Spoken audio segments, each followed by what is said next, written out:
All right, family, look. All right, the bacon is done. So what we're doing is now we're adding our string beans. Again, I like French style string beans. That's just what I like. The kids are coming in the door, y'all. So that's just what I like. But I'm cooking 4 cans of this because my kids really like it. And then too, you know, in the condition that I may not be in tomorrow, my choice is not to cook. So I'm cooking enough so that the crew will have something to eat while mommy have a little downtime, you know. So anyway, and as you guys can see, one of my cans is a markdown. Just because you got it like that don't mean you have to buy it like that. And if you can run across something that's reasonable, you're supposed to get it, baby. You are supposed to get it. So what we're doing is we're going to put the 4 cans in here. What I do is I pour off the fluid, the liquid, on like 2 of them. And the other 2 cans, I leave the liquid on it. And I simply season salt, black pepper,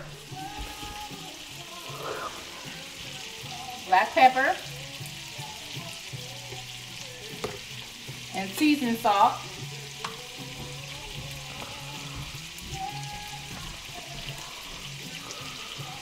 And a little bit of vinegar. So I'm going to put some vinegar in that guy, and I'm going to put the lid on it. Now, you know, growing up, when my mom used to make string beans, she would put potatoes in her string beans, and which made it bomb, you know, to put some potatoes in your string beans. But I don't have any potatoes, and that is why I'm also making instant potatoes as opposed to the real potatoes, because I don't have any potatoes, and my point was not to go to the store. My point was to work with what I had in my kitchen. And I already went to the store one time today, and I'm not going back to the store. So we getting ready to cook what we got here. And also, ladies, when you guys are cooking your string beans, be it string beans, greens, or whatever that you're cooking, when you put your vinegar in there, I'm speaking of like a cap to a cap and a half, maybe 2 caps at most, depending on how much of it that you're cooking. But you don't want to take your vinegar and just pour it in your dish, because you're going to make it not taste right. So, like I said before, if you add a little bit and then build up to the taste that you want to get, your desired taste. Now, as for me and my crew, when I pour this in here, I don't use measuring cups and spoons and all that shit. I just pour me a little bit in there and I taste it. If it's on deck, then I know that it's ready for us. But you don't want to just take the vinegar and just pour it in here. No, that's not what you want to do. You want to put a cap full, probably taste it, put another half a cap, taste it, like that. So anyway, this is ready to put a lid on it. Tony and the kids are just walking in the door. Earlier I had sent him to the store to go get some vinegar. That's why you're not seeing me put the vinegar in here, because he's still outside unloading the car. So I'm gonna put a little bit of vinegar in this, and I'm gonna put the cap, put the lid on it, and that's gonna be all she wrote on that. I'm gonna put just a little bit more black pepper on there. You can't go wrong with black pepper, people. Now you can go real wrong with salt, but you can't go wrong with black pepper, because there's nothing like having a real good dish and it ain't seasoned right. I mean, we black folks, come on. You want your stuff to taste like it. You want, you know, I mean, come on now. You want your food to taste seasoned. You don't want to just, you know, somebody get to your table and they eating your food and they coming out. You got salt? You got pepper? No. You want it to already be on deck. When they taste it, when they take their first bite, it's supposed to already be ready. All right, family. I'll be back in two. All right, family. Now, we're back on this. We're putting some more in here. Right now, I ain't got time to do the glove thing because I'm trying to just get finished. I had some things come up. So now, right now, I'm trying to burn a candle on 2 ends, if you understand what I'm saying.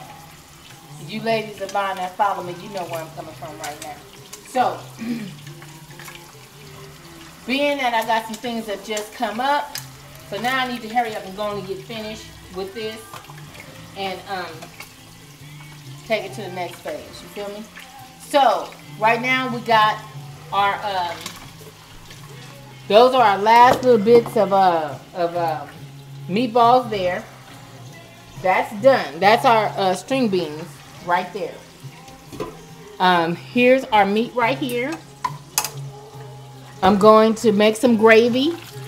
And this time, remember last time I was telling you guys about the onion gravy mix? Well, guess what, family? Guess what? Look what Mama got. Onion gravy. This is the absolute best gravy, family. I'm telling you. This right here. Now, and I also got mushroom gravy as well. So what I'm going to do is I'm going to take one of these and one of these, and I'm going to use this to make my gravy. But what I am going to do is also use the what? The pot liquor from hey Mama. Hey. How are you? How did it go today? Almost passed up. Wow. So what I'm going to do is I'm going to use the pot liquor from these meatballs to make a gravy. And we're going to also season our gravy with this. And we're going to pour it over our meatballs. And we're going to put our meatballs in the oven. I put a lot of it in the oven because what it does is it also tenderizes it as well. I mean, but with ground beef, you can't really go wrong because what's tenderized really with ground beef, you know? So it's not the fact of really tenderizing it, but you really want the seasoning to really get into the meat. And so that's why I put it in the oven all the time. But anyway, I'll be back, family, in 2 and 2. Bye.